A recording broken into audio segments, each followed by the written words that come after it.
نحمده ونصلي على رسوله الكريم اما بعد فاعوذ بالله من الشيطان الرجيم بسم اللہ الرحمن الرحیم۔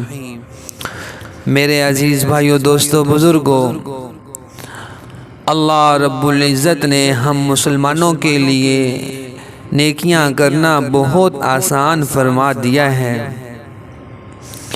اسی طرح بیمار بھی اس کی عیادت کے لیے جانا، اس کے اوپر بھی بہت سا اجر و ثواب لکھا گیا ہے۔ بیمار شخص کی عیادت کے لیے جانا بڑے اجر و ثواب کا عمل ہے۔ آپ صلی اللہ علیہ وسلم نے ہر مسلمان کے ذمے دوسرے مسلمان کے جو حقوق بیان فرمائے ہیں، ان میں بیمار پرسی بھی داخل ہے۔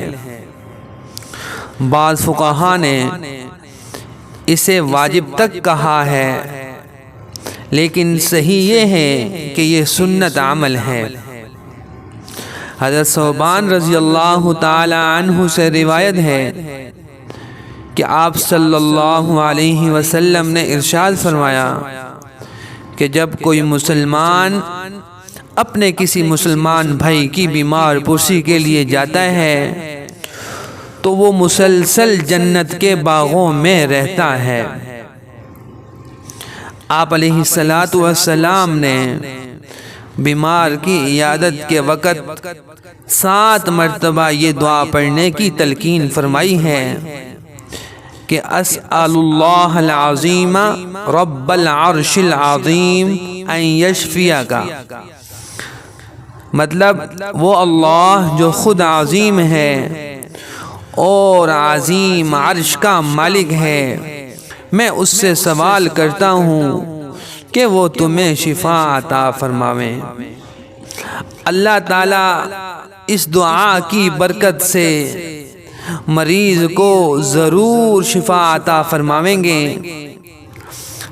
لیکن یہ بات یاد رکھنی چاہیے کہ اسلام میں جتنی فضیلت بیمار پرسی کی بیان کی گئی ہے،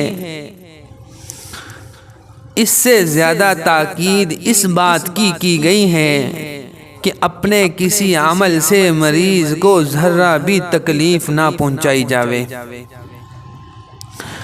جس عیادت سے بیمار یا تیمارداروں کو زحمت اٹھانی پڑے، اس سے ثواب کے بجائے گناہ کا شدید خطرہ ہو سکتا ہے۔